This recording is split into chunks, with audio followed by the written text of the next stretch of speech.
Franklin County Commissioners meeting, May 7th, 2019. Good morning. It is 9 o'clock, and we have our full complement of commissioners this morning. Mr. Johnson, Administrator, and Karen, our clerk, and we do have an audience. If you would join me for the Pledge of Allegiance, please. Pledge of Allegiance to the flag of the United States of America and to the republic for which it stands, one nation under God, indivisible, with liberty and justice for all. Thank you. Our first item, I think, Carly, you got that for us this morning? I do. Good morning. Replacement of a senior planner position with planner 1 or 2. As I indicated in the read-ahead, Mr. Broughton, our planning and building director, has been undergoing an assessment of the needs of the department. As you're aware, we've been in some transition, I guess is the best way to put it, in that department over probably the last couple of years almost. And with a prioritization of determining what's the appropriate structure for the planning division of that department and getting some additional support in there. Through that evaluation, Mr. Broughton has determined that rather than an exempt level senior planner, which we currently have classified and budgeted in the office, that the county and the structure would be better served with a non-exempt level planner. And we're requesting the replacement of that one FTE senior planner exempt level position with a non-exempt level, either a planner 1 or a planner 2. Understanding ideally we would like a planner 2, but we also understand the labor market and that may not be feasible if we only go after that set of qualifications. So what we would like to do is advertise a planner 1 and planner 2 simultaneously and get a pool of candidates to select from and hire one FTE total at either that planner 1 or planner 2 position, depending on qualifications.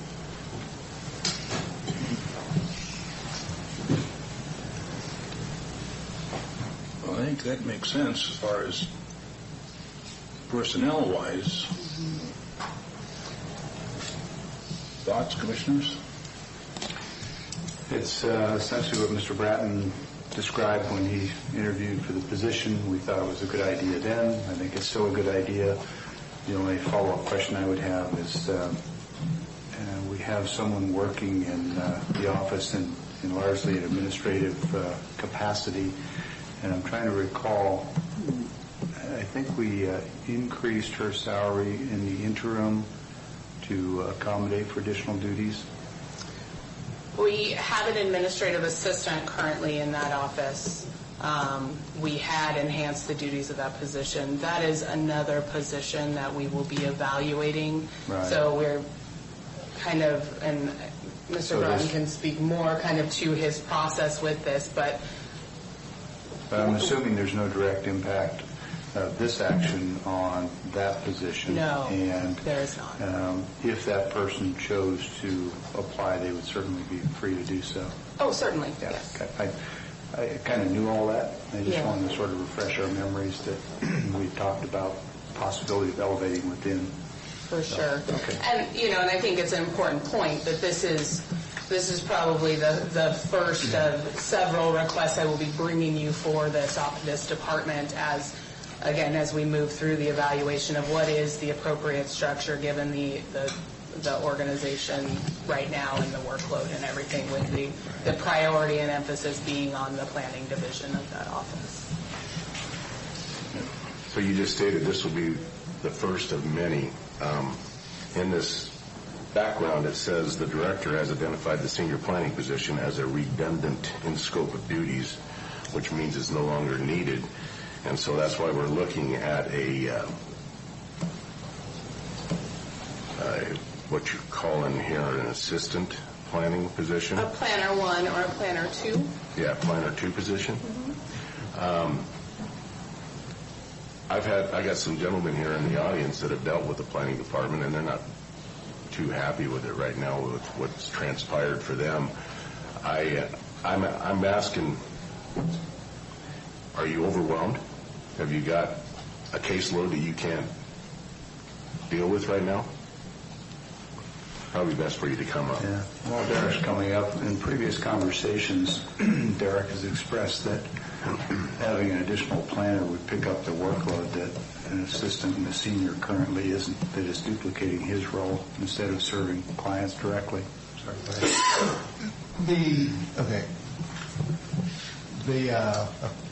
The question is, am I overwhelmed? It's close, but no, it's not so much a matter of overwhelmed, but we also have a contract planning service that we use as well. And as the planner one comes in, that will be transitioned off to where we won't be using that contract service anymore. So if not, but for the contract service, yes, I would be overwhelmed. We're getting on average a couple short plats, every week or so, maybe, and then conditional use permits. We got a subdivision that's coming in. Then there's the long-term planning aspect of the planning department. That's really my primary role. It's day-to-day operations, management of staff, and the old senior planner position was effectively that role. When you read the job description, they were doing the operations. My approach is different. I'm more involved in the day-to-day operations. I direct staff. I work with staff. And the bringing on the Planner 1, Planner 2, their primary focus will be short-term planning, with assisting me on some of the long-term planning aspects as well, and then transitioning off where we'll probably keep AHBL on a contract or, as on call if there's something that happens, but my intention is to minimize or not even use that out there. So that's also part of why.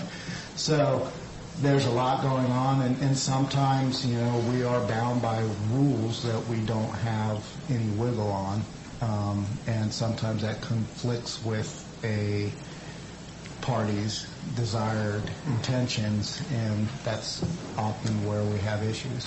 Okay, Derek. And you're the director? Correct. Okay, so Mr. Mahoney what's his title under the planning department? Because he's the head of it, right? He's the Public Works Director. Yes, I know and that. Planning and Building is a division of Public Works at this time. Yes. Yes. But Matt, are you doing anything in planning right now? I mean, do you have a role? You got an increase in pay. Are you playing any part in this planning as far as decision making and what's going on there? I mean, we're just adding people here to the planning division, and I'm wondering. Actually, we're not adding people. We've lost people, and we haven't replaced them. And as we've lost them, our goal is to reevaluate the organizational needs prior to just bringing people in. Similar thing happened at Public Works. We got rid of a lot of what I consider mid-level management positions, and we have hired other positions and reevaluated them.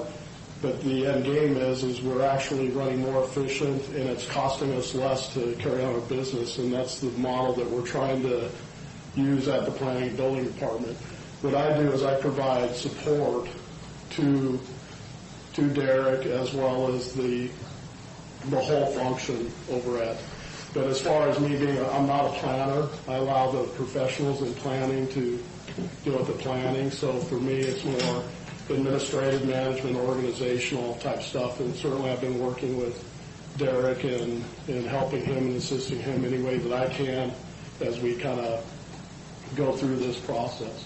But we're not adding positions at this point. This is actually a good step forward where we're taking a position that was up here and we're adding a position that's going to replace it that's actually going to be a lower salary. And as we move forward, that's always going to be our goal. We still need to provide the service And so and I will tell you that this planning department, I've done a lot of research out looking at other counties that are under GMA that carry the same workload that this planning and building department carries, and we are incredibly understaffed. So the question is how do we still provide the service without achieving the staff levels that some of these other counties have, where you have a planning and building department that has 20 plus employees in it. We're not trying to achieve that. We're trying to get that equal, kind of get that equilibrium where we have the right people doing the right things at the right time, and without having, 20 staff members there for when we're in our busy times. We want to be able to maintain that service, whether we're in our busiest times or whether we're in some slow times. What counties are you comparing us to? I even have to go to the west side, because what you're doing is you're not comparing.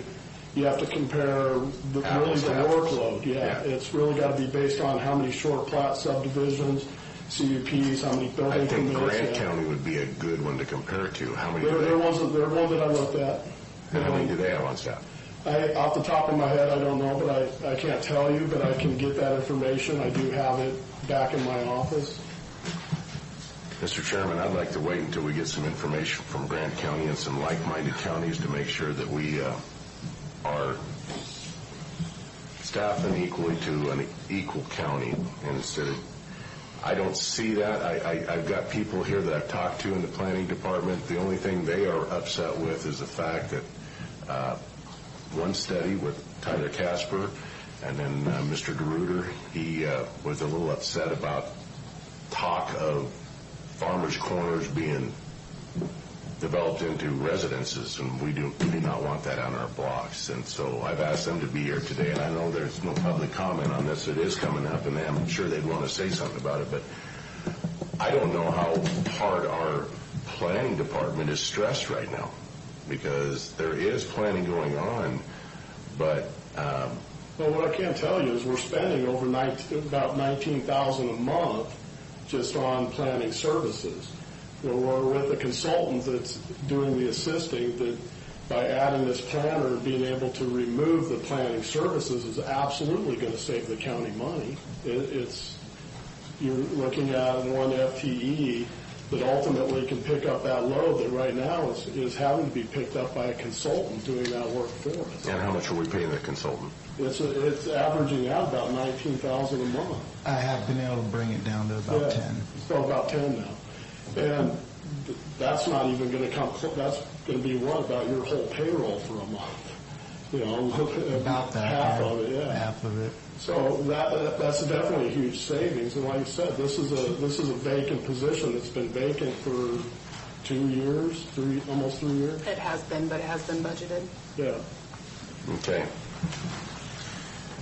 Well, if we're paying $10,000 for the consultant, and this is going to be a total of $68,000 for the year? For the year. For this year, because we're already halfway through, it won't be that, but that's your annual. Well, I can see the point then. I just want our planning department to work more with the county, because right now I'm hearing nothing but people that are upset.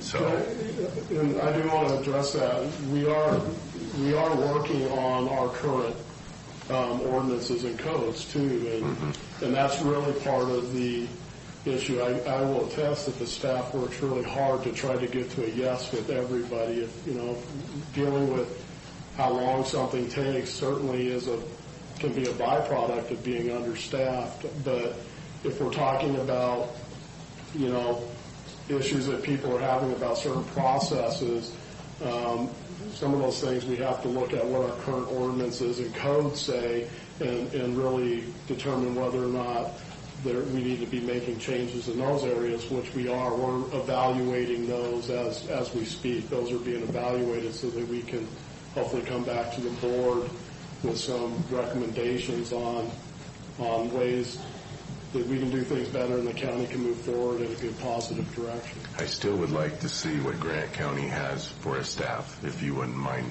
getting that for me. Yeah, absolutely. Yeah. All right. Yeah. I do feel in the meantime it's allow them to go out and look for a planner and get this process started, because it will save the county money.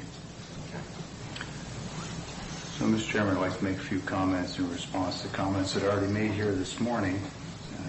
Let me start with the reference to farmers not wanting the corners of circles developed. That's not the board's prerogative. That's state law. It's covered by the Growth Management Act. It specifies what you can do and what you can't. And I surely hope that we don't adopt a position where this board is going to start telling owners of circles what they can and can't do with the corners of their farms, so long as what they want to do is consistent with the law. That's point one.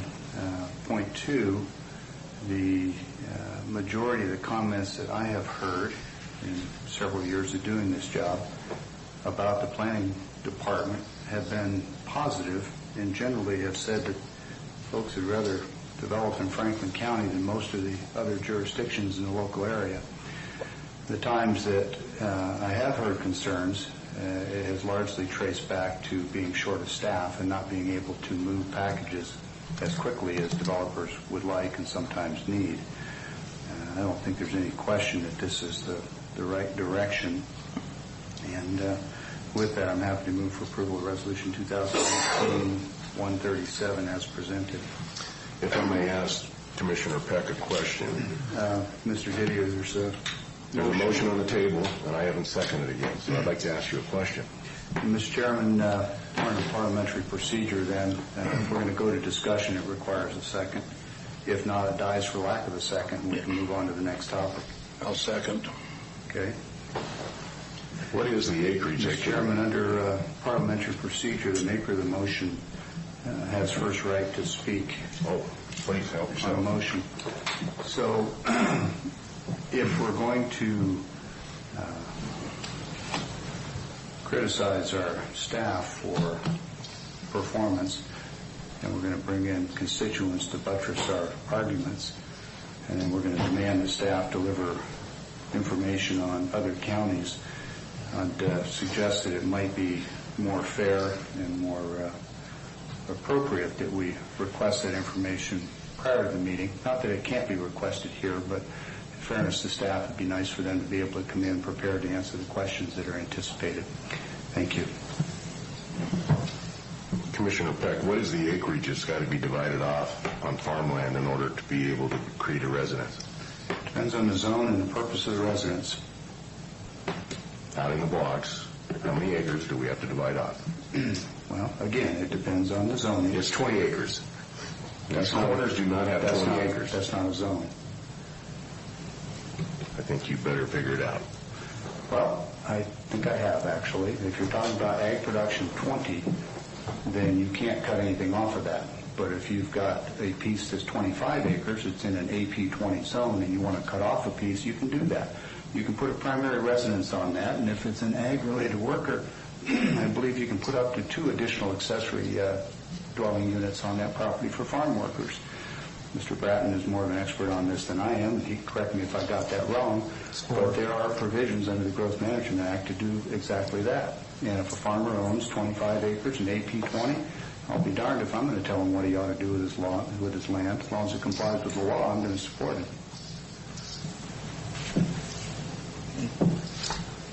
We have a motion and a second. All in favor? Aye. Aye. Sustained. So noted. I think you're still up, Carly.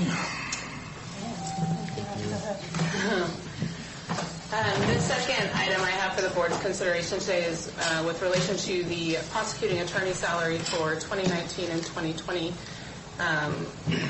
As we haven't talked about in a couple of years, but RCW 36-17-020 requires the county to contribute an amount equal to or exceeding the amount contributed to the prosecuting attorney's salary in 2008 upon receipt of the state's contribution toward that salary, which is 50% of the Superior Court judge's salary. The county has not changed its contribution to the PA's salary since 2008. So the county has continued to contribute $54,129.50 annually to the prosecuting attorney's salary. In the meantime, the state contribution has remained 50% of the Superior Court judge's salary, which has received several increases over the years. Mr. Sant has raised a concern regarding this formula, and I have worked with Mr. Sant on a package to the board, really with the intent of giving the board as much information as possible to consider. We need to take some kind of action with prosecuting attorney's salary effective July 1st, as the state contribution vis-a-vis the Superior Court judge's salary will increase on that date, so we need the authorization to make an increase to the prosecuting attorney's salary.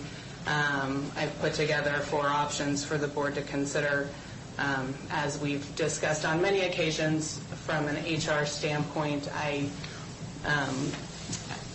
don't make recommendations when it comes to elected official salary, just because those are largely political decisions. I will say with this particular position, the prosecuting attorney, there is a statutory scheme involved in the salary that does not exist with the salary of other elected officials, and that there is some pretty specific requirements from the state. So with that, I can answer any questions, or Mr. Sant is here as well. Sean, are you asking for a pay increase? I'm asking for it to be an evaluation of the position, consistent with what the state has done. Back in 2008, the state legislature passed, it was Senate Bill 6297, where it indicated kind of the key language there was that the prosecutor's salary, the salary of the elected county prosecuting attorney should be tied to that of the Superior Court judge. That does not say that it shall be the same as a Superior Court judge. Should be tied to. Several counties have moved in the direction, and those are several counties of various sizes. You brought up Grant County, for instance. Grant is one of many counties that have gone to the adoption that the prosecuting attorney's salary is that of the state Superior Court judges, and they contribute essentially half of the salary. The state contributes half. The state continues to contribute half of what the Superior Court judge's salary is set out. It uses the similar matrix for prosecuting attorneys, essentially, as we have equivalent job functions. Minimum requirements for performing the job. It's one of the few elected positions that actually have specific requirements. Namely, you have to be a member of the Washington State Bar, which means that you've attended law school and that you've passed the state bar. You're a member of the state bar in good standing. Yep. So essentially, what I wanted to just bring to the board's attention is that, one, the county has contributed that same amount since 2008. There was a recent, it appears, Commissioner Ditter, you had made a request for some comparisons, but I noticed, yes, I did. I noticed on that list, though, it did not include the information for the district court judge or the Superior Court judges, which I think would be helpful and actually... No, I only asked for all elected positions. I'm sorry? I only asked for all the elected positions in the courthouse. Right, and the elected positions also include the Superior Court judge as well as the district court judge, but those are not on this chart. Okay. And so I think it's important because the state salary commission evaluates those positions. The district court judge is set at essentially 95% of the Superior Court judge salary. So when the state salary commission, in respect to the judicial positions, they set a salary for the state Supreme Court position, the Chief Justice of the state Supreme Court, and they go on down and they set the salary for the district court judges as well as the Superior Court judges. I realize that. So one of the things that I'm simply asking the board, consistent with the evaluations that were recently conducted within my office, if you could see in the agenda summary report, it shows that the other deputy prosecutors are set to receive an increase of 14.5% in 2019. That includes a 2.5% COLA and a 12% increase as a result of the compensation study. The proposal that I'm Can I asking... ask a question on that right there first? Sure. Okay, so is that a 14% pay increase, or is that a moving of the bracket to make a 14% increase? That's a 14% increase. Pay increase. That's correct. I don't think so. Well, I've looked it over. We have the HR director here, and if you look at... Is it a 14% pay increase? A raise in pay of 14%? The result of the placement under the compensation study is a 14% or total of 14.5% over where they were at in 2018. I don't know if that answers your question. But included in that is the 2.5%. Included in that is the 2.5% COLA, and then the reclassification as a result of the... If I may, I see the auditor just walk in the room, and I'd like to ask Master Beaton if this is correct information. Well, so I guess there's a misunderstanding. In our office, the understanding was that it puts them on the track now. It changed the whole classification. You're asserting, Carly, that that 14% is going to come next year? They'll move it, it'll be one jump, or will it just start them into the steps again? It takes them up the ladder. Someone who was in, for example, was a stepped-out deputy prosecuting attorney at the end of 2018. Right. By the end of 2019, when the compensation study is fully implemented, will have realized a 14.5% increase to their salary, because we identified we were 12% behind the market, and there was a 2.5% COLA granted this year. That's what's been approved. I guess, Tim, if you're listening to this, would you come in here? Because I think we all need to get on the same page at some point on how this was being implemented, because there's a misunderstanding at this point. So if that's the case, then... if you look at the salary range where they were classified in 2018 and where they will be in November of 2019, you can do the math between the two. I'm happy to sit down with him and talk to him. That's the best I can speak to it. Okay, right and now. same with me. I'm talking to my payroll accounting department and asking how it's implemented so I can understand it. So, okay. At this point, it's... Okay, thank you. And then pertinent, this RCW that you quoted, it says, upon receipt of the state contribution, the county shall continue to contribute towards the salary of the elected prosecuting attorney in the amount that equals or exceeds that contributed by the county in 2008. So with looking at the judges in 2019, you're going to get $95,492 from the state and $54,125 from us, the county. And in 2020, it goes up to $99,000. So you're already getting a $4,400 bump in your salary, and you're wanting more from us. And to say that this is state money, that's still taxpayers' money. That's still our money. Well, I agree with that. And I'm asking, how much is enough, Sean? Again, I'm looking to these other elected officials, and they're going to be ticked. All we're going to do is create division in our courthouse because your salary is going to, and according to this, you're going to go up 30%. Commissioner Didier, one of the things that is unique about this particular position is that the evaluation is done at the state level. They make this salary comparison. There's a board that makes a presentation and recommendation to the legislature. Just like for the district court judge, just like for the superior court judge, they evaluate the requirements for that position. They take into account cost of living. They take into account other issues. Which is West Side. Well, that's correct. But again, counties such as Grant, like you've mentioned, counties such as Benton, smaller counties like Skamania have adopted a tie or connection consistent with what the state legislature decided back in 2008, which is making a correlation with the superior court judge's positions. All as I'm asking this board is to consider that matrix. This board has contributed only the $54,000 since 2008. If you look at where the superior court judges were at in 2008 when this was started, I didn't see that from the matrix that was presented from the auditor, but I do have the figure that was in place at the time of 2008. I'm sorry, in 2008, the superior court judges were set at $140,000, and that was approximately $12,000 difference from the prosecutor's salary. When they passed the law to basically say that because of our role as both prosecuting, we prosecute state crimes, been everything from aggravated murder on down to every aspect of the criminal side of things. So that's all under the state of Washington name, and that's why the state decided, just like judges, we're dual officers. We're both state officers as well as county officers. That the prosecuting attorneys should be connected with that of the Superior Court judge.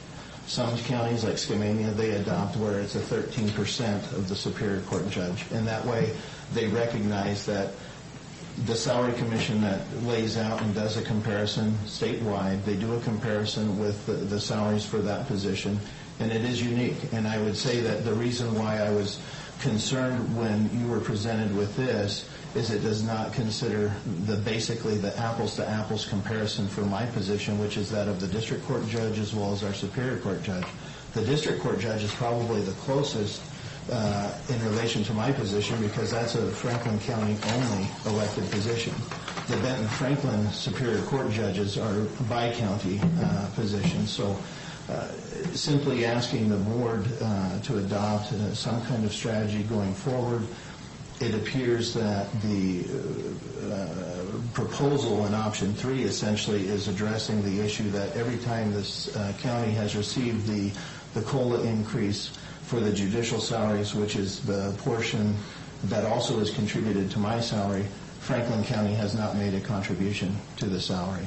Exactly. And so that's what this is trying to do, is it's not saying, hey, we're going to adopt the prosecuting attorney to the Superior Court judges, but it's creating as I believe is referenced in here, a catch-up to not adopt a similar, it's not even adopting it close to the district court. I think that would make the most sense, frankly, but I also recognize that would be a significant jump. Perhaps discussions down the road would be to adopt some kind of strategy that would tie my salary directly with the district court judge position, which is 95% of the Superior Court judges, and then that way, that study that gathers information from all of the surrounding counties and does an evaluation at a state level, that 95% salary would then apply to both the district court judge as well as to the prosecuting attorney's position. Looking at the comparison, I think it's important that we also draw on the direction other counties are going. And I'm definitely not one that's going to say just because another county is doing it, this county should adopt that. I think that we need to look at, where we are at, what we have done. I think the biggest thing is that I'm asking for a less percent of an increase from the county portion, less than my deputies, which that was based on a very localized study that did a comparison of like counties. And so that kind of takes into contemplation, I think, your concern that the evaluation that was done on the west side, even though it does take across consideration, it does have a significant input on cost of living on the west side. Well, I see Tim in the room now, and I think maybe we need to get clarity on this.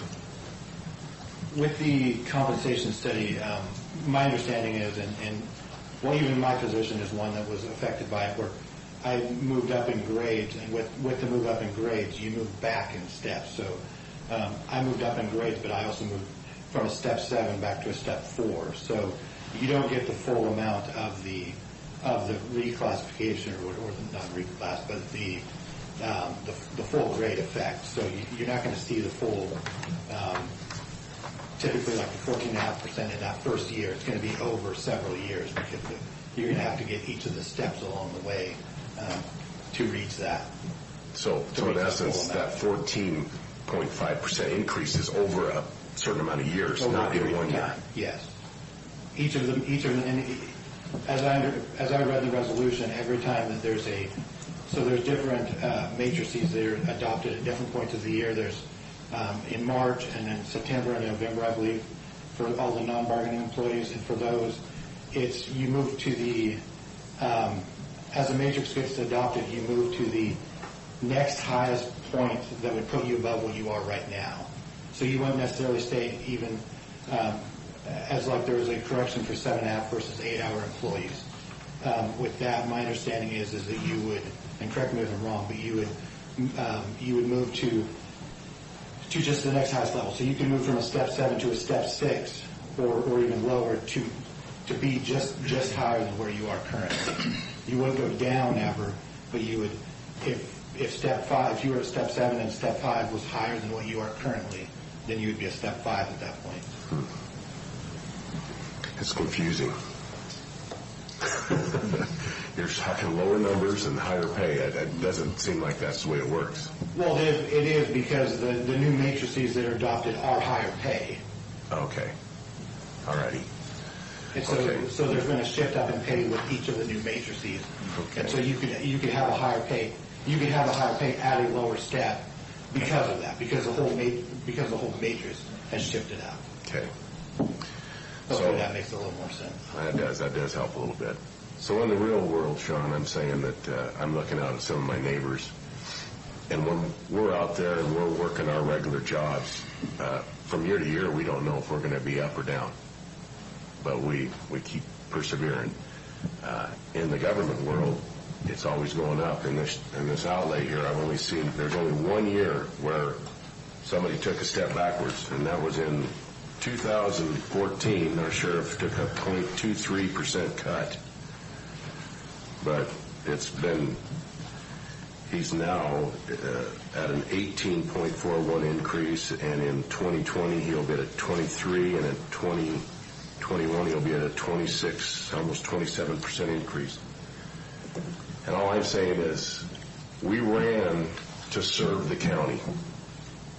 And the more I'm in here, the more I'm realizing it looks like we're here to serve ourselves. And I think we need to get back to the aspect that we ran for office to serve the county. And quit requesting pay increases. We just gave a COLA increase. And, I don't want to get back into our benefits package, but it really ticks me off when we're giving ourselves pay increases and we're asking for pay increases. And the real world out there, they're hurting. We just lost Jeff Osmond, another farmer. Filed bankruptcy, took his equipment to Booker's, sold it all on Saturday. He's done. And in the real world, people are losing their jobs. Excuse me, did I hear you say something about The sheriff. salary in my position? The sheriff's increase right here. Okay, well, you're sadly mistaken if you think that if I ran for sheriff that I took it on as a part-time job. It's my career. I do it full-time. So I didn't say it was a part-time job. That's exactly what you just No, I said. didn't. I didn't say part-time job, Sheriff. My pay is set by resolution, and it's 10% above my commanders, my law enforcement commanders. All I'm doing And I also have things that I have for requirement to be the sheriff, such as schooling, education, background stuff to be the sheriff, and to ask to be compensated fairly is not an affront to the taxpayers and everybody else. And so don't stand up there and say that I'm taking not a standing up, 27% increase. 26.89, almost 27 by 2021. It's right here. It's all laid out. I'm not saying you don't deserve it, Sheriff. I'm not saying you don't deserve it. I'm just saying these are the facts, okay? This is where we're at. This is where everything's escalating up. So what are you going to do, Clint? You're going to shut down the sheriff's office and the prosecutor's office? Come on, Sheriff. Shut you down? Yeah, is that what you're going to do? You're going to try to control everybody? No, I'm just asking everybody to live within their Don't means. stand up there and say that. I'm not standing, Sheriff. I'm sitting. I don't care. Don't sit there and say that kind of stuff. All I'm stating is the facts. Your facts are Please. off. No, they're Your not. facts are off. No, they're not. They were done by the auditor's office. Just real quickly to address the issue that was pointed out, I would really want to look at the 2014 change because that's in the middle of a election cycle, and so I don't think there would be a negative change before that term of office was over. That would be unlawful in that regard. Well, it's on the sheet. Just because it's on the sheet, the other things that aren't on the sheet are the comparison with the salaries with the district court and superior court judges. You stated that many times. And if your request was to see the elected in the courthouse, I think you should have a complete picture, especially one that is probably the closest job description consistent with mine. Let me speak to that really quick, because you keep talking about waiting for hours.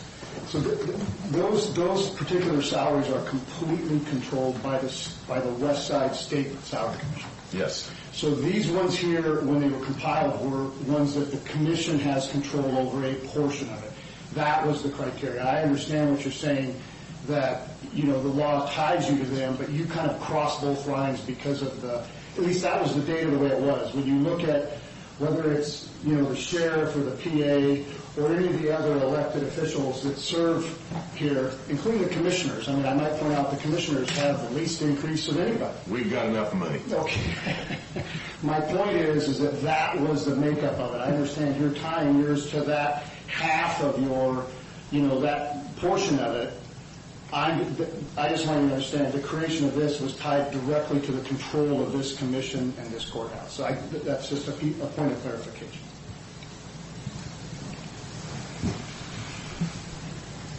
So, Mr. Chairman, I'd like to add a little perspective here. I joined this board in January 2009. I was probably the principal architect of the 2010 budget. We were heading into a recession.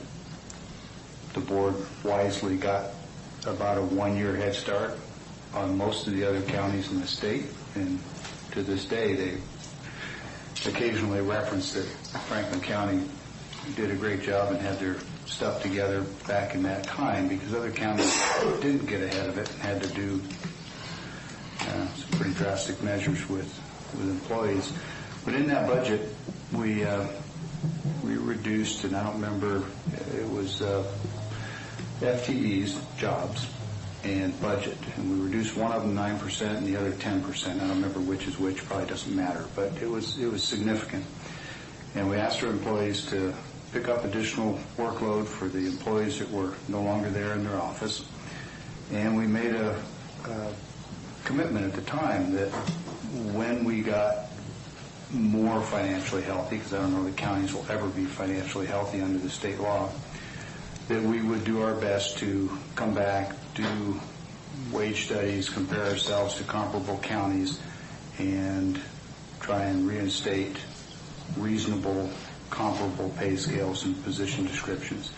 That's the process we're going through now. What we're not seeing here today is a lot of sacrifice by a lot of great county employees over several years. I'm pleased that the board is listed as one of the ones that has had some of the smallest percentage increases, because leading by example is important. Not complaining for a moment, but some of us took $20,000, $30,000, $40,000, $50,000 a year pay cuts to come do this job, because we do believe it's public service. But I also believe that if you want to attract quality people to these positions, you have to pay something approaching what is market rate. If the board wishes to really set an example, I will vote today to set commissioner salaries at the state minimum, which is currently, I think, about $40,000 a year. If that's what it takes to demonstrate that I'm not here for the money. I've made this offer multiple times before, and no one's ever taken me up on it. I second. Okay, well, that was not a motion, but we can have a resolution prepared for next week, and I'll be happy to make it then. Absolutely. Okay. All three positions. With that in mind, you're going to get the quality of people in these positions that you pay for. We've got a sheriff with 3 decades of experience and a pretty unblemished, if not flawless, track record in law enforcement in this community. You just don't get people of that caliber if you don't pay for them, and it's expensive and it's frustrating. But I suspect you'll find that the salary compensation for the prosecuting attorney is one of those cases where the quality of prosecutor and legal expertise that we can attract is going to be closely related to what that compensation is. There's a lot of requirements to even be eligible to run for that position, let alone succeed in it. So that's kind of my take, but I just want to close with the reminder that we asked an awful lot of our employees in that downturn, and we said that when the day came, we would do our best to honor the commitment to bring them back to wage, and that's what Carly's wage study has done. I'm not a big government guy, and I don't want to spend a whole lot of money, but I don't want to see Franklin County run by the lowest bidder either. Thanks. We always go with the lowest bidder on all of our road projects. No, we don't, actually. Yes, we do. Since I've been here, we have. I invite you to do some homework on that as well.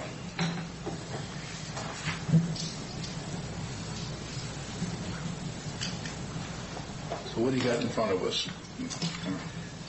Mr. Chairman, we've got a package prepared by Carly Nave. It sets out multiple options for the prosecuting attorney's salary. Seems like an awful lot of discussion has been on the DPA, Deputy Prosecuting Attorney salaries, but the action for us today is, as I see it, strictly about the prosecuting attorney salary.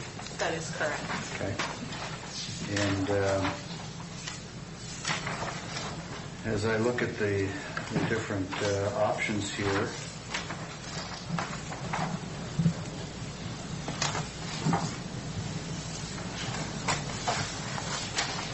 maybe Carly, you can speed this up for me. I'm looking for the district court judge on these charts. Is that number included? I don't have the district court judge on there. Okay. Anybody know offhand about where that position is now? It'd be 95% of the Superior Court judge. Do you have that? Mr. Court Judge, that's the current, this is the July of this year. So currently, that position's at 164,313 annually, and is going to 181,846 on July 1st. So we don't have a resolution or an option in front of us to make the prosecuting attorney's salary comparable to the district court judge? That is not one of the Not options. one of the options. That could be, we don't have to have action taken today. Again, we have to have something by July 1st because that's when the state increase kicks in, but I could certainly come back with I'd a also different like to resolution. see another option, and that is to maintain our $54,129.50 with the increase from the state. That's what option 1 does? That's what option 1 does? Yes, option 1 is the bare minimum action that the county can take regarding this salary. It acknowledges the state increase and maintains the status quo of $54,129.50. Okay, all right. So, Mr. Chairman, we don't have an option for making the district court judge and the prosecuting attorney comparable wage. I'm inclined to think that given the nature of the position, that that's the right answer. So I move to have the board set the salary for the prosecuting attorney as that of the district court attorney, or excuse me, district court judge, and have staff prepare the necessary resolution documents for signature next week with approval today.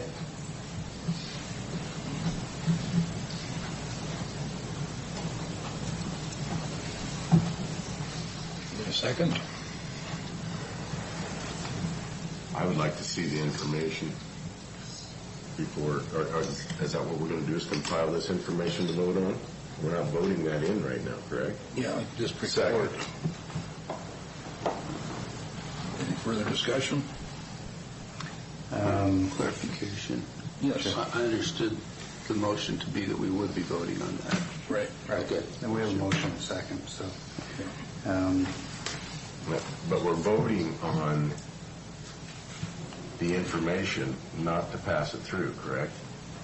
Is this to pass it through? So the motion is to set the prosecuting attorney's salary as the same as the district court judge, which is also a local Franklin County I receive my elected second. official. I would like to see this move to another meeting with that information so we can look at it before we vote on it. Okay, Mr. Chairman, failing that, which would have been my first preference, then I would go with the staff recommendation for approval of Resolution 2019-138, which is option 3 in your packet. I would second. further? All in favor? Aye. Aye. No. So noted.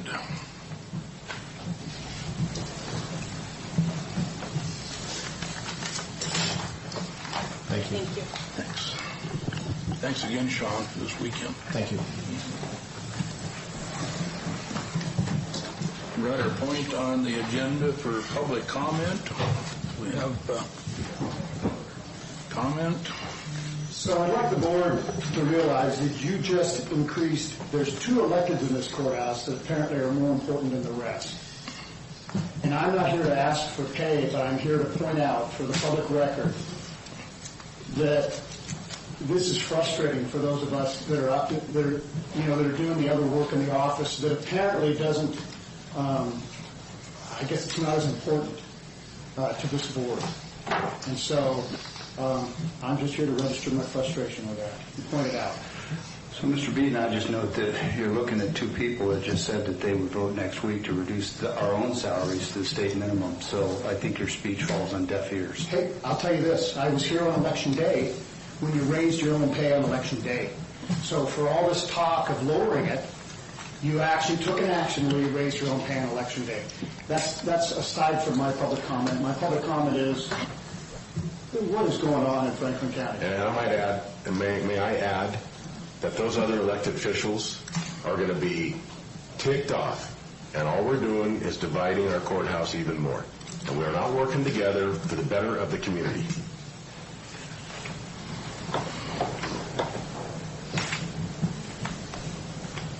Public comment? Steve? Good morning. Appreciate the opportunity to be here. I think every citizen should have the opportunity to sit in on the meetings. They're about as interesting as jury duty, sobering. My comment just in respect to Mr. Didier brought up the breaking office stuff, the ground for houses and so forth. I have no beef with our current planner at all. I had a talk with him, brought some points up that he was working on changing possible policy or direction that we've done with. I think Mr. Peck had noted or made a comment that many business people like coming to Franklin County and doing business. I think that might be a suggestion that the current rules we're using have been effective in policy and planning and so forth. And I come from Yakima County. I moved there when I was 7 years old. Moved away when I was 35. Still have family living back there. Franklin County is a beautiful place. I love this county. I love our county government. I think all the people we have in our government here, I do business in the county courthouse. I've been treated very, very respectfully in this courthouse for Commission Bill, whatever. It's great people. But I would challenge Mr. Peck, if he'd like to drive to Yakima Valley, see what a jungle is turned into by putting a house on every 4 houses on every corner, and all the beautiful barbed wire and all the around the pump stations. Look at the houses that have guards around the windows and all the fences. Every place has to have a fence now. You can't stop progress. I understand that. I respect that. I'm dirty. I apologize. I started at 4 o'clock this morning chopping feed, and I stopped coming to the meeting. Farming does happen. I've seen where we have pictures where we used to run sheep up and down our road to go to Moxie. That couldn't happen today. That's progress, I guess. All I'm asking is that the planning department, that they look at the rules that they feel need to be changed or updated. Keep consideration there's a balance between the city and population.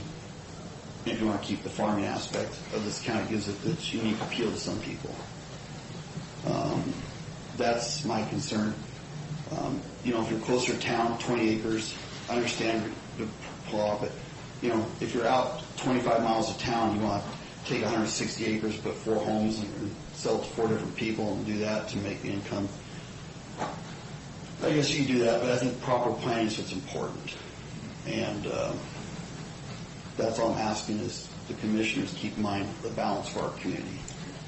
Because the way it's going right now, if you look at the sales of property transfers, the teacher pension funds, outside investors, buying all of our farm ground up because, I'm looking at $62 an acre between personal property and taxes, just the farm now. So, thank you for your time. Appreciate your efforts. Yeah. Thanks. Just an observation. I appreciate your comments. Yakima County and all 39 counties operate under the same state law, the Growth Management Act. I don't want to misinterpret what I think I heard you say. Are you offering that you would like the board and our planning department to look at making development of those private lands more restrictive in Franklin County than the current state law? In other words, a resolution or a plan that would prohibit developing those homes on those corners of circles? I'm not very well versed in state law, point blank. All I know is how we got to the dance so far has been working very effectively. I'm not sure if they're contemplating changes to the dance. Yeah. No, that's all I'm suggesting. Okay, I appreciate the clarity. We're not advocating any changes. Franklin County is operated under the Growth Management Act. We're what's called the Growth Management Act Planning County.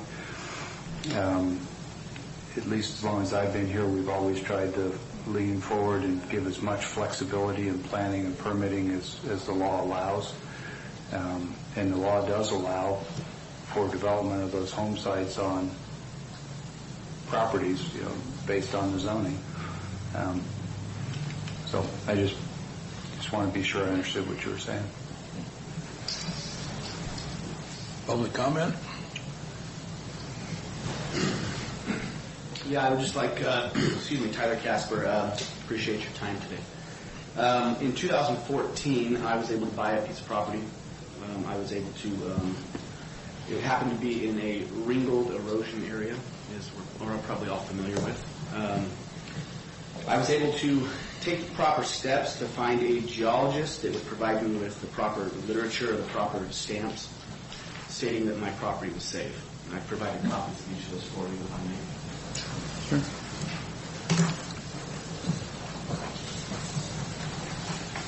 Thanks, Tyler.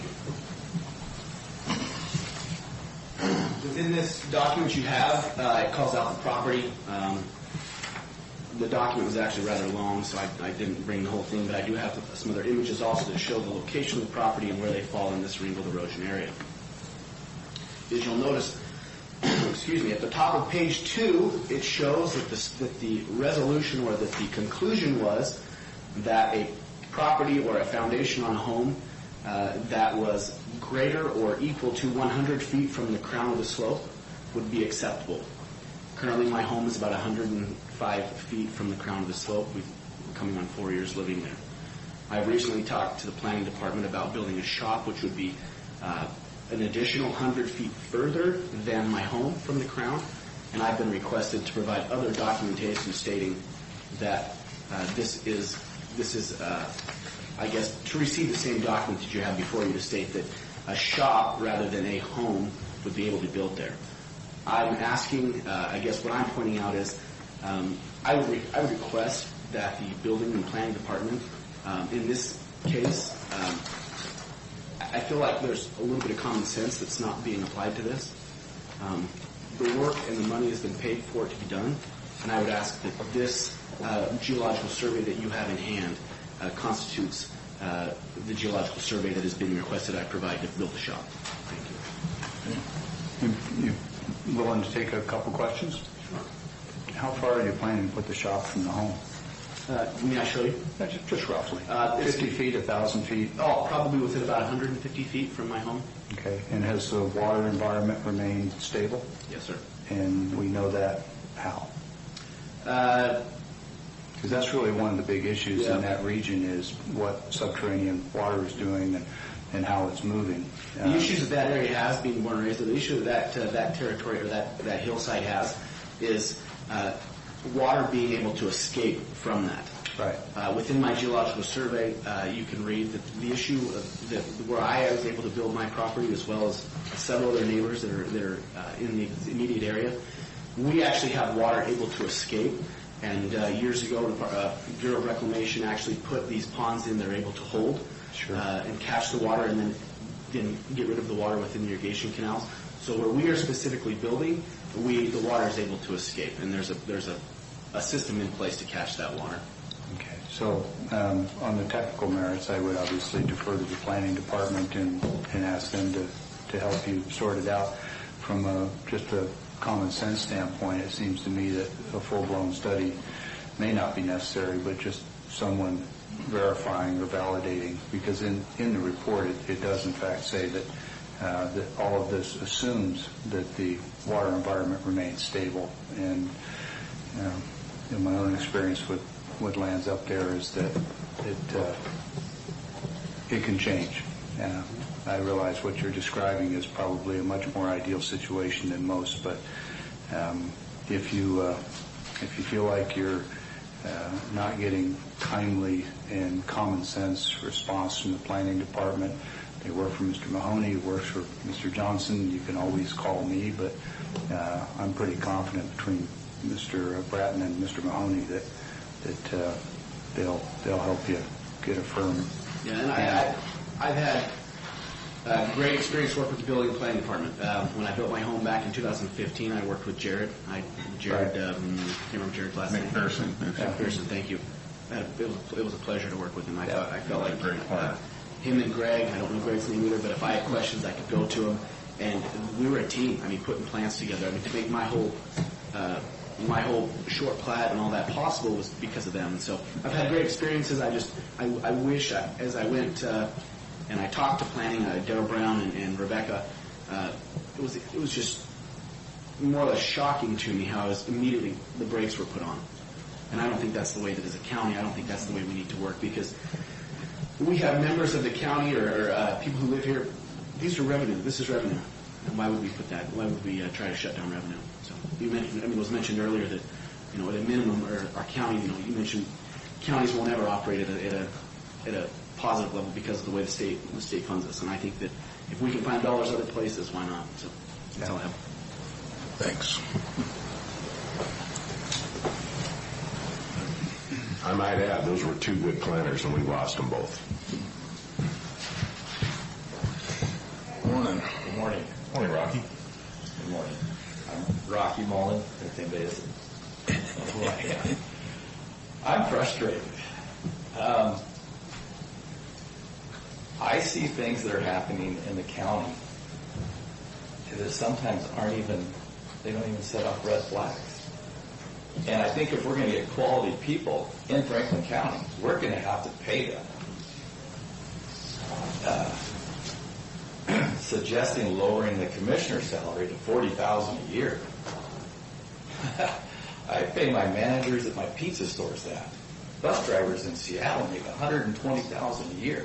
How are we going to attract anybody with any qualifications to come work for $40,000 a year? If you want to donate your salary back, but I can tell you, as far as myself, the salary of the commissioners right now isn't that attractive. And I personally... As it shouldn't be, Rocky, because as you make it more attractive, you're not going to get good people. You're going to get people that are going to work the system for themselves. And you need people that will serve the community instead of serving themselves. Who's going to serve the community? I am. I will.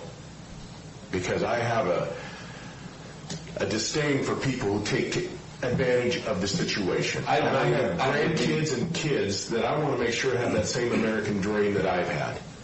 So you're going to allow somebody to come in here.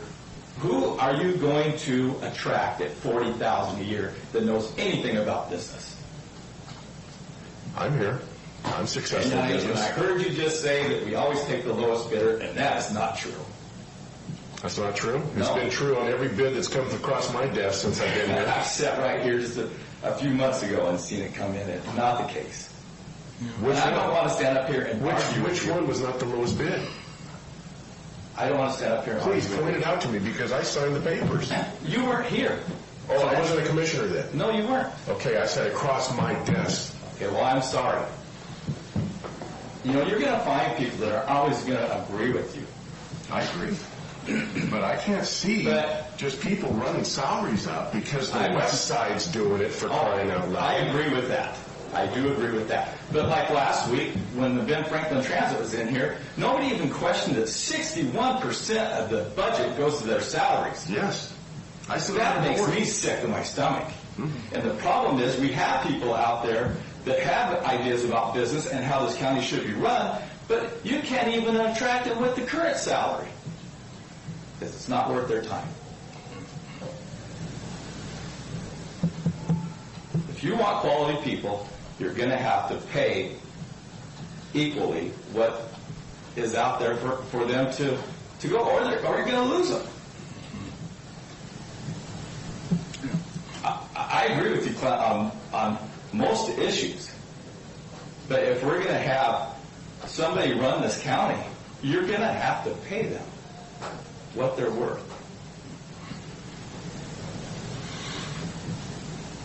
Well stated. Thank you. Thanks. Further comment? My name's Taylor Taranto. I think what I've seen today, at least with the establishment between commissioners, that you're willing to take a pay, at least you're willing to think about it. I like what was said about leading by example, and I think that was an excellent motion, so I hope you guys follow through with it. That's all. Thank you. Yeah.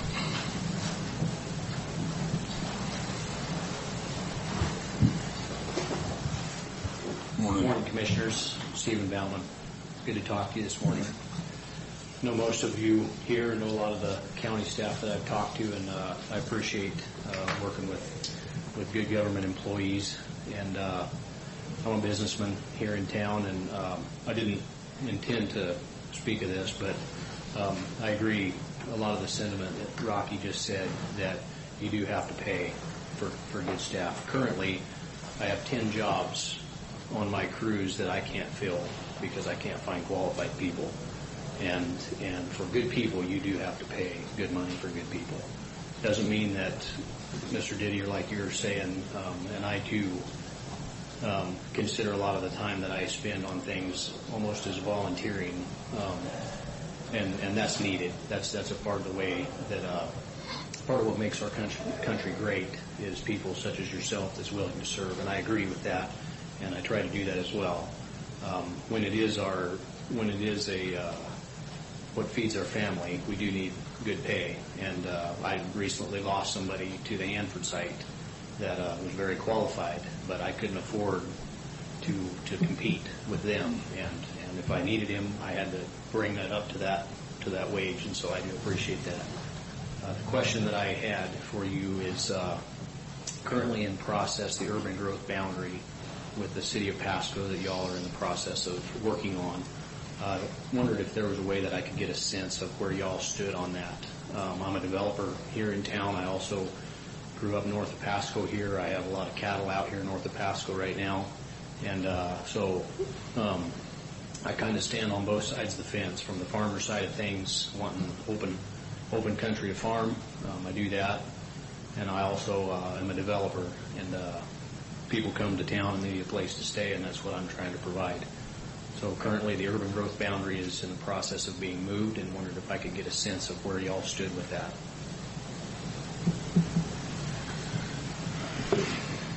Well, I'm sure opinions vary. As you know, we're strictly guided by the Growth Management Act, whose purpose is to minimize urban sprawl and not have homes dotted all over the countryside, which, you know, a home out in the countryside is a dream for a lot of us. Absolutely. And so one man's poison is another man's pleasure, right?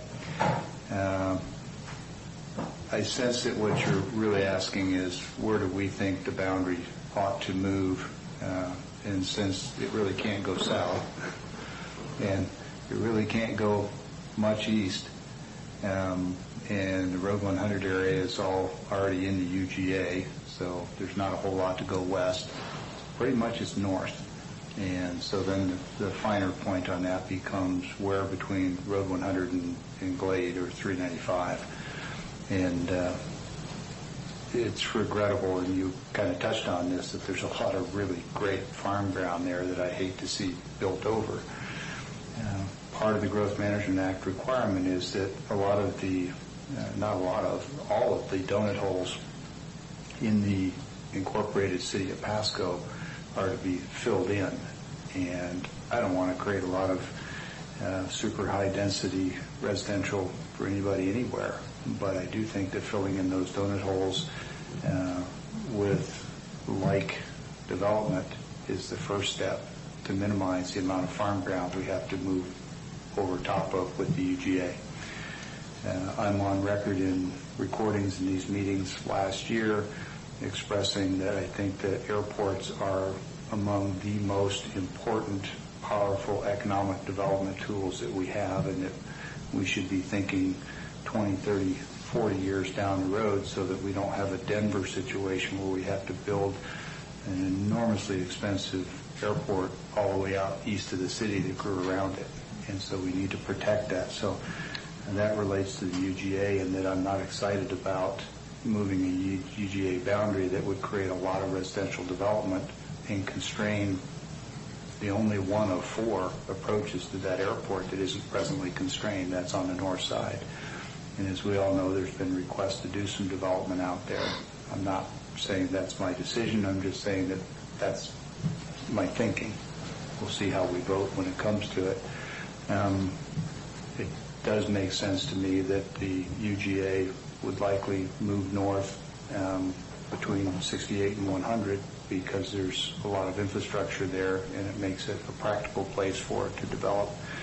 Same could be said all the way from 68 over to the airport. Frankly, there's nothing about that northern frontier, I would call it, that really, to me, obviously calls out one area over another.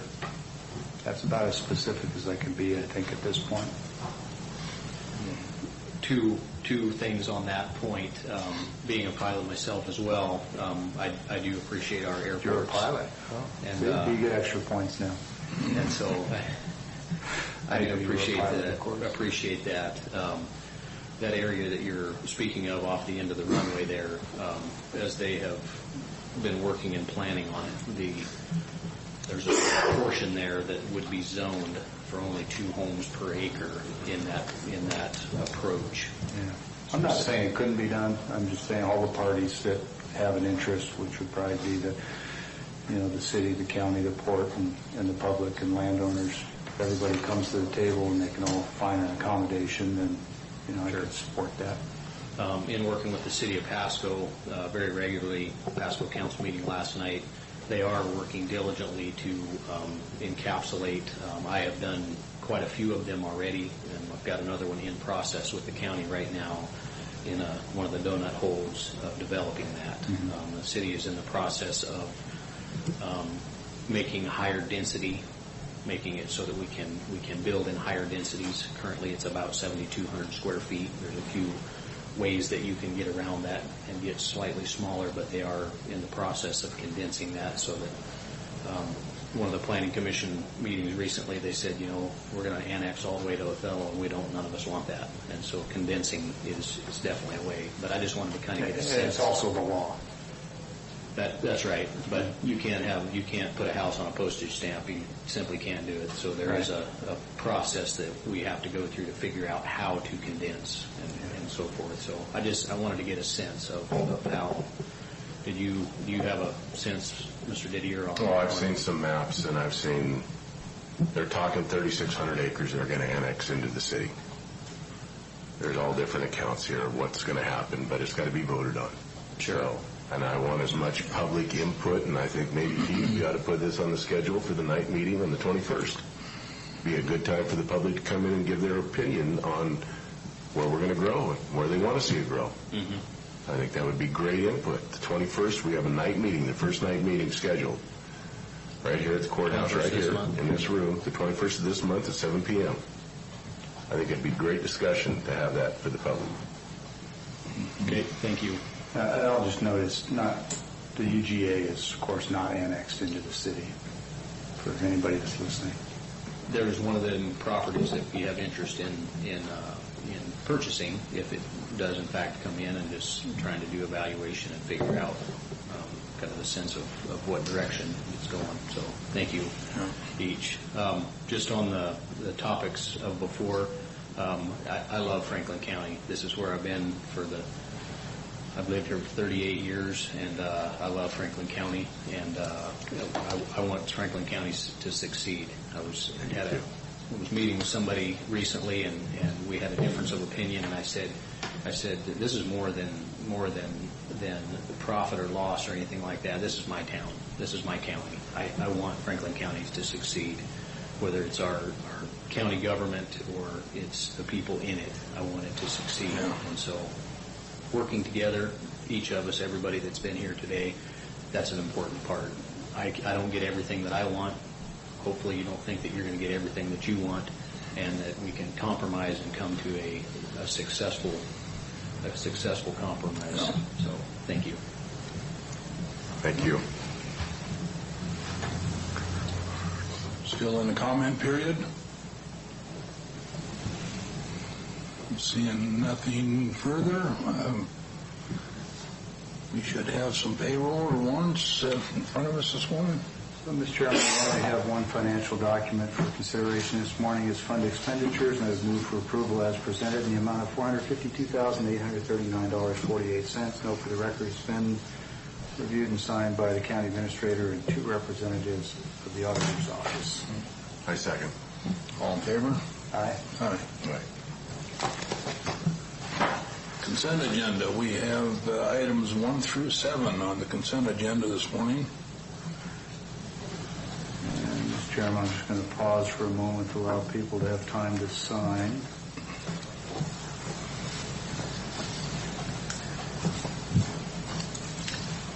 Mr. Chairman, move for approval of the consent agenda as presented with discussion. Just a quick question on item 4. I second with discussion on 4, 5, and 7. Discussion? Okay.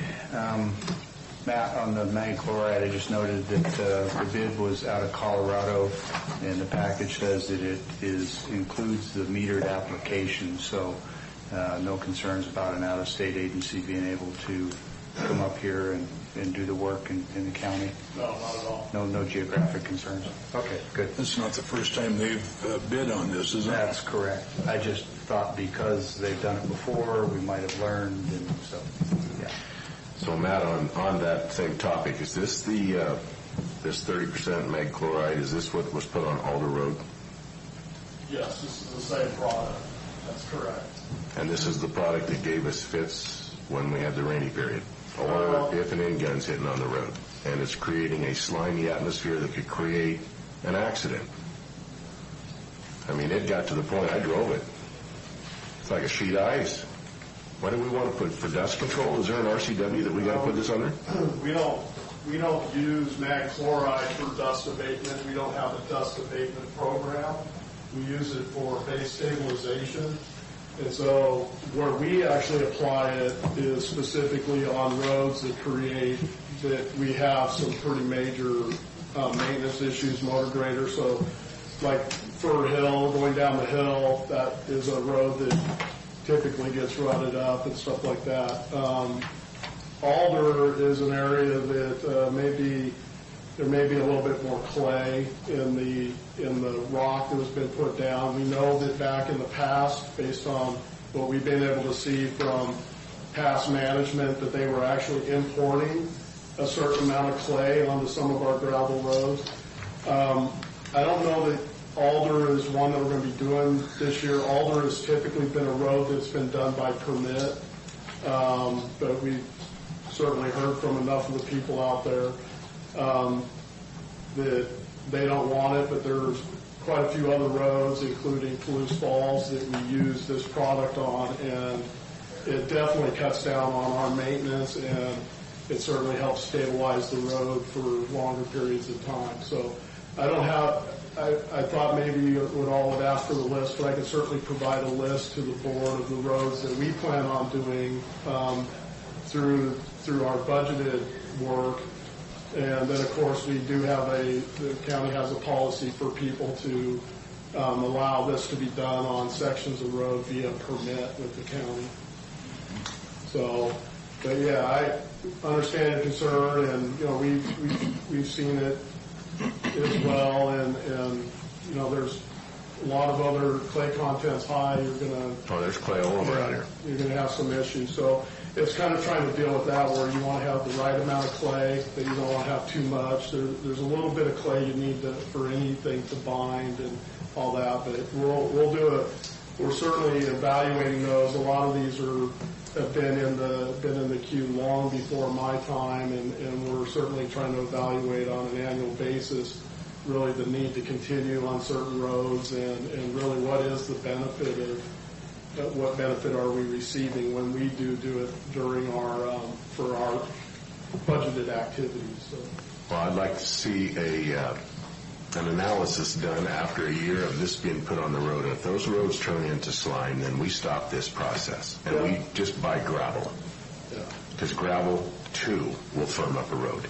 Yeah, Alder's the only one that I'm aware of that has created that. Or what other ones was it put on?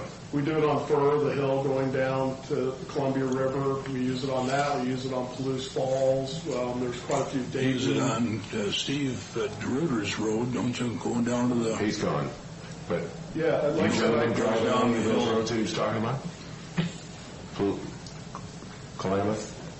What do you say? Which roads? Is this a product from what's putting on gravel roads? Yes.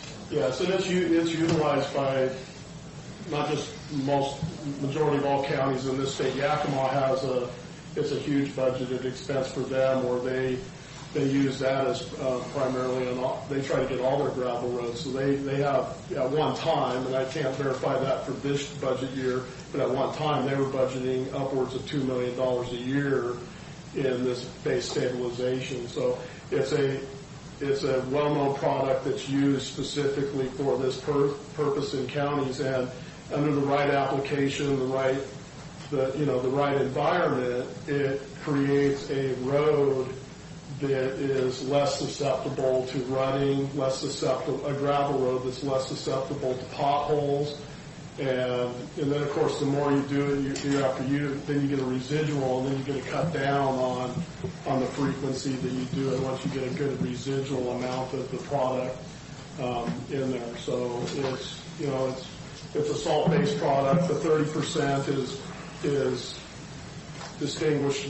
distinguishing the percentage of product versus water. So a majority of it is water. So I have just to say, in my experience with Alder, it made it a detriment. It was actually a hindrance and possibly a lawsuit. You can talk about no rutting. That thing was rutted so bad, and it was potholed up when we had that wet time, and it was horrible. I was getting complaints, and I drove it, and I am thankful I didn't have to drive on that dang road. Yeah. So I think we really need to watch what our soils are in the area, or what we put on previous, and use good judgment, because that road, please don't put any more on there. Yeah, absolutely. We've been hearing about that, and like I said, some of these roads the county has been doing for years and years and years, and certainly on Alder, definitely over the last, I would say, 3 to 4 years is where we've heard it. But Alder, that's a product that's been used on that section of Alder. Prior to your time. Yeah. Prior to my time. So certainly as we get feedback from the public and we start looking at things, we certainly always look to change our ways to better serve the people out there. So, is it the same product that's used when you get a grant? Yes. Okay. There's a road, Columbia, up in Franklin County, northern Franklin, that I'm very happy with the product. You are? It's a great road out there. Okay. It's been very successful. So I think it must Saves depend on the clay content. Yeah, certainly that's a huge factor in it. And like I said, I know prior to my time, the county was really trying to help bind these gravel roads together by hauling in clay, and that might be a road that just has too much clay content for the product. It does a great job on binding binding the rock that's out there together. You know, a lot of times we're even hearing where people are saying there's no rock, and I go out there and I dig into it because it looks like dirt on top.